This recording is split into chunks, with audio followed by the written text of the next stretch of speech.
semua, perkenalkan kami dari perwakilan kelompok 11 akan mempresentasikan mengenai topik penyebaran agama Kristen khususnya di wilayah Sumatera. Teman-teman bisa melihat bagaimana sih proses peta dari wilayah Sumatera sendiri. Dimulai pada abad yang ke-13, terdapat agama yang telah mendiami di wilayah Sumatera. Agama tersebut adalah agama Islam. Nah, agama Islam tersebut kemudian menyebar hingga pada abad ke-17, dan penyebaran dari agama ini sudah meliputi Aceh, pantai timur hingga barat, kemudian ke pedalaman Minangkabau sampai ke Bangkahulu. Yang hanya tersisa hanya satu daerah, yaitu daerah Batak dan daerah kecil lainnya yang masih berpegang teguh pada satu agama, yaitu agama suku pada waktu itu. Nah, dari sini kami selaku dari kelompok 11 akan mengulas bagaimana sih interaksi antara kekristenan dengan agama lainnya, serta bagaimana pula peranan dari penokohan serta karya dari tokoh tersebut yang akan kita bahas nantinya. Baiklah, di sini saya akan menjelaskan terkait poin yang pertama, yaitu usaha pekabaran Injil oleh RMG di Sumatera Utara dan gereja-gereja yang dihasilkan olehnya. Nah, sebelum itu, RMG sendiri adalah lembaga misionaris terbesar yang berpusat di Jerman. Kita kembali ke topik, yaitu bagaimana sih suasana di Sumatera pada kala itu. Itu pada sekitar abad ke-13, Islam telah berhasil masuk ke Sumatera, dan pada abad yang ke-17, mereka berhasil memperluas pengaruhnya hingga meliputi Aceh, seluruh pantai timur, pantai barat, pedalaman Minangkabau, hingga ke Bangkahulu.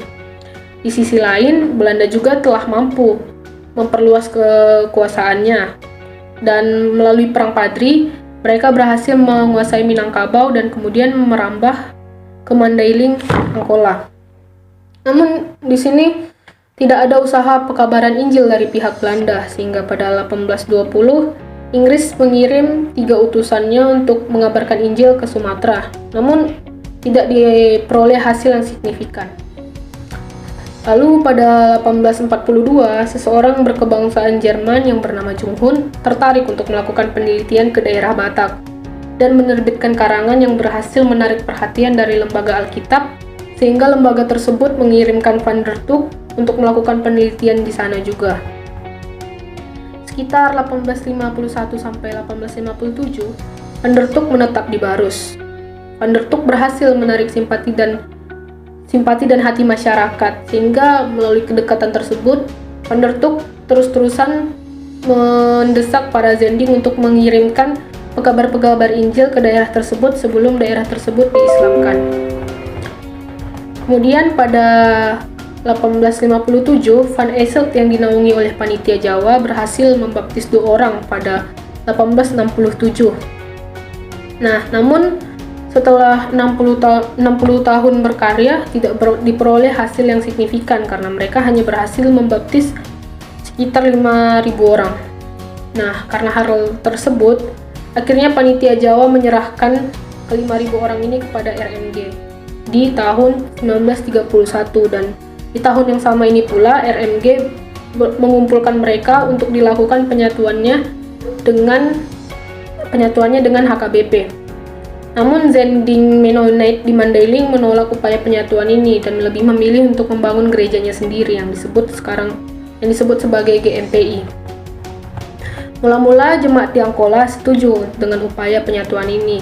Namun pada 1976 mereka memisahkan diri dari HKBP, dan pada 1988 mereka akhirnya mengubah nama menjadi GKPA, Gereja Kristen Protestan Angkola. Nah, latar belakang domain sendiri bisa ke Silindung itu dikarenakan ketertarikan dari Fabri dengan tulisan Van der Toek. Nah, awalnya ia melakukan perjalanan ke Belanda itu untuk melakukan pembicaraan dengan pemimpin-pemimpin RMG terkait tenaga RMG di Kalimantan yang banyak menganggur dikarenakan adanya Perang Hidayat. Namun karena melihat tulisan dari Van der Toek ini, ia menjadi tertarik dan menganggap itu sebagai isyarat dari Tuhan bahwa mereka harus mengadakan pekabaran Injil di Sumatera. Nah, akhirnya pada 1862, Nommensen dikirim ke Sumatera dan ia menetap di Barus. Sama seperti Van der Toek, ia berhasil menarik simpati dari masyarakat. Namun bedanya Nommensen di sini mengabarkan mengabarkan Injil. Nah, merasa karena Barus itu hanyalah pinggiran pulau, ia merasa tidak akan memperoleh hasil yang signifikan jika ia terus mengabarkan Injil di sana saja. Sehingga ia mendesak kepada residen untuk mengizinkan dia untuk masuk ke pedalaman Pulau Sumatera untuk mengabarkan Injil. Namun awalnya residen tersebut menolak permohonan dari Nommensen tersebut.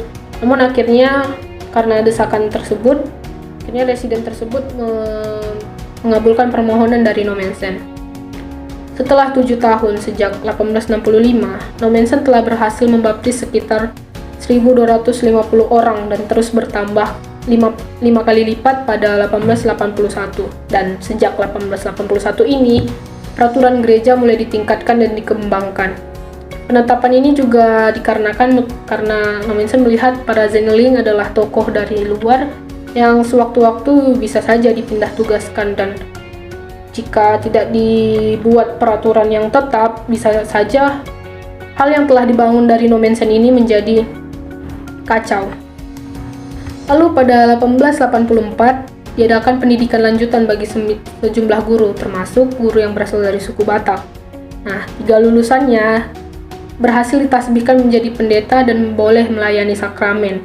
Dan berbekal hal tersebut, di 1899 berdirilah Pardonganon Mission Batak yang kemudian berubah nama menjadi Zending Batak. Nah, ketegangan dan perdebatan di antara Zending dan jemaat itu dimulai sejak wafatnya Nommensen di 1918. Dan hal ini diperparah karena RMG kekurangan dana sebab Jerman kalah perang. Nah, di tahun 1917, HC Manulang membentuk HCHB yang kemudian berubah nama menjadi HKI. Nah, tujuan pembentukan HCHB ini sendiri untuk merebut kedudukan yang lebih baik bagi orang-orang Batak dan menentang orang asing untuk memegang kepemimpinan.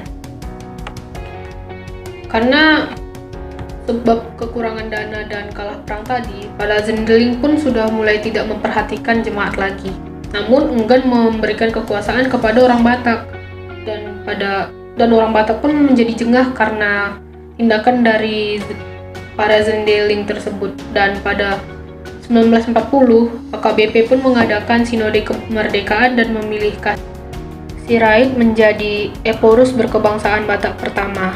Dan HKBP pun lepas dari genggaman RMG. Lalu HKBP menjalin hubungan dengan LWF demi mempertahankan dirinya supaya tidak diambil alih lagi oleh RMG.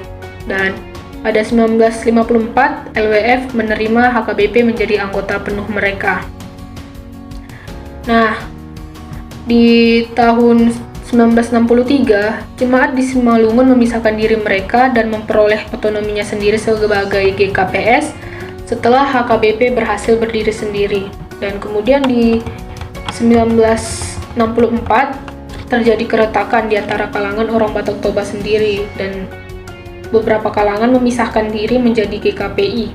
Dan pada abad yang ke-20, orang Batak yang masih setia terhadap agama leluhur dan agama nenek moyang mereka membentuk organisasinya tersendiri yang disebut sebagai organisasi Parmalim yang dicetuskan oleh Sisingamangaraja ke-12. Nah, setelah agama Parmalim ini diakui oleh pemerintah, maka jumlah penganutnya pun terus-menerus bertambah. Nah, demikianlah pekabaran Injil yang terjadi di Sumatera Utara yang dipelopori oleh RMG atau Lembaga Misionaris yang berpusat di Jerman. Terima kasih. Pekabaran Injil non-RMG dan gereja-gereja yang tumbuh darinya di Sumatera Utara. Injil juga dibawa oleh NZG dan oleh gereja Metodis dari Amerika dan diawali di bagian timur Sumatera Utara. Penyebaran Injil di daerah Karo dilatar belakangi oleh permintaan dari direksi salah satu perkebunan besar kepada NZG. Mereka menaruhkan modal dan biaya kepada NZG. Mereka awalnya enggan dan kemudian menyanggupi karena melihat usaha penyinjilan di Karo adalah kesempatan yang tidak boleh dilewatkan. Namun, di kemudian hari karena terpukul oleh resesi ekonomi, perusahaan-perusahaan membatalkan sumbangannya sehingga NZG terpaksa membiayai sendiri karya pekabaran Injil di Karo. Pada 15 April 1890, H.C. Kruit tiba di Belawan tetapi hanya menginjili hanya sekitar 2 tahun saja. Dan tokoh yang terkenal dalam pekabaran Injil di Karo adalah J.H. Neumann. Namun sesudah 50 tahun pertama karyanya, hanya sekitar 5.000 orang telah dibaptis dan belum satu pun pendeta Karo yang ditabiskan. Ini menunjukkan bahwa pekabaran Injil di Karo tidak berkembang. Pada 21 Juli 1941 adalah pentabisan 2 pendeta Karo dan dilangsungkan sinode pertama yang menerima tata gereja dan kebaktian bagi gereja Karo. Pada 1950, banyak tentara dari suku Karo masuk Kristen. Kemudian antara 1966 sampai 1970, sudah 60.000 orang dibaptis. Meski begitu, masih banyak orang Karo yang tetap berpegang pada agama suku dan menamai diri mereka Merga Silima. Usaha pekabaran Injil makin intensif dilakukan sehingga GKBP menunjukkan pertumbuhannya secara batin. Beralih kepada gereja Metodis, di Sumatera pun Zending Metodis hanya berkonsentrasi di Palembang dan Medan. Pada 1912, seorang pendeta utusan Amerika tiba di Medan untuk mencegah persaingan dengan RMG. Zending Metodis berjanji untuk tidak bekerja di kalangan orang Batak. Namun, banyak orang Batak Toba yang merantau ke daerah pantai dan meminta menjadi jemaat Metodis. Lagi pula, daerah Asahan belum ditempati oleh RMG dan Raja orang Batak meminta dikirimkan seorang pekabar Injil dari kalangan Metodis, dan seorang yang menjadi perintis daerah ini adalah Lamsana Lumban Tobing. Dan pada 1964, kemandirian GMI diproklamasikan. Mereka sudah berjumlah 11.000 orang. Pekabaran Injil dan gereja di Nias dan pulau-pulau lepas pantai Sumatera. Jadi, pada 27 September 1865, Dininger mulai mendarat di Gunung Sitoli selama 25 tahun pertama. Usaha PL di Gunung Sitoli hanya terbatas pada daerah kekuasaan Belanda di sekitar Gunung Sitoli saja. Dalam 25 tahun berikutnya, usaha PL maju dengan lebih cepat. Jumlah orang yang tadinya hanya 706 di tahun 1890, kini telah menjadi 20.000 pada tahun 1915. Terjemahan Alkitab dalam bahasa Nias berhasil diselesaikan pada tahun 1913. Walaupun begitu, orang dari suku Nias ini belum bertumbuh secara iman. Kemudian, pada tahun 1916, suku ini mulai mengalami yang namanya pertobatan dan pertumbuhan iman. Pertumbuhan iman dari orang Nias membuat jumlah orang Kristen makin berlipat ganda. Hingga pada tahun 1929, sudah 85.000 orang yang dibaptis, namun sesudah 10 tahun, kebangunan iman ini mulai meredah.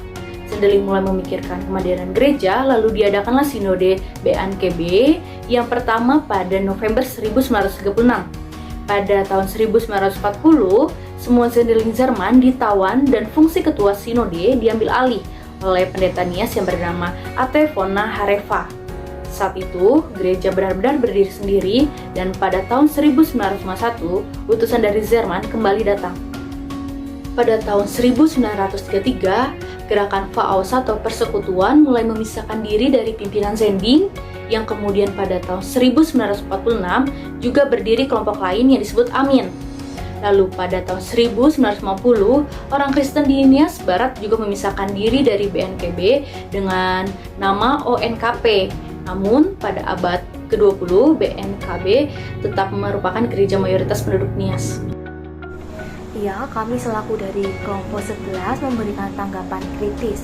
Dari materi yang telah kami bahas, kami dapat memberikan tanggapan mengenai persamaan dan juga perbedaan tentang bagaimana sih cara kerja dalam melakukan perkabaran Injil misionaris di wilayah Jawa dan juga di wilayah Sumatera. Berbicara mengenai persamaan perkabaran Injil di wilayah Jawa dan juga Sumatera ialah sama-sama dipimpin atau dipengaruhi oleh Zending yang sangat beragam kebijakannya. serta juga dipengaruhi oleh masing-masing budaya dari tempat tersebut. Nah, dari persamaan ini kita dapat mengartikan bahwa perbedaan dari perkabaran Injil yang ada di wilayah Jawa dan juga Sumatera ini adalah sama-sama hasil yang diperoleh oleh sending yang telah bekerja. Nah, salah satu perbedaan yang muncul di daerah Sumatera ini, kalau di wilayah Sumatera ini sending ini sempat melakukan penolakan untuk bergabung dengan RMG sehingga timbulnya gereja GMPI. Sedangkan kalau di wilayah Jawa, itu khususnya di Jawa Tengah, para sending ini lebih memilih untuk berupaya menimbulkan kesadaran orang Kristen. Ya, dari sini kami dapat memberikan kesimpulan bahwa dengan adanya masuknya kekristenan di wilayah Sumatera ini tidak lepas dari peranan sending barat yang juga berperan dalam bidang politik serta sosialnya. Nah, perkabaran Injil di wilayah Sumatera ini mendapat begitu banyak tantangan dan juga berbagai faktor yang merintangi dari segi sosial masyarakat pada masa itu. Dimulai dari tertutupnya kawasan pedalaman terhadap modernisasi dan juga globalisasi, kemudian akses jalan yang tidak memadai. Bahkan pada saat itu keadaan penduduk ini tidak begitu ramah karena adanya pendatang dari luar negeri yang mereka menganggap pendatang ini sebagai bencana bagi diri mereka. Nah, kemudian para pekabar ini menjalankan tugasnya untuk melakukan perkabaran Injil di pinggiran pulau. Namun setelah mereka melakukan perkabaran Injil dan diterima oleh warga sekitar, ternyata terdapat konflik dan juga tantangan yang harus mereka tempuh. Misalnya, dimulai pada saat GMPI ini tidak ingin bersatu dengan HKBP, hingga pada akhirnya terjadilah perpecahan ONKP dari BNKP. Namun terlepas dari semua itu, kekristenan yang dibawa oleh sending barat ini masih bisa eksis hingga sampai pada saat ini.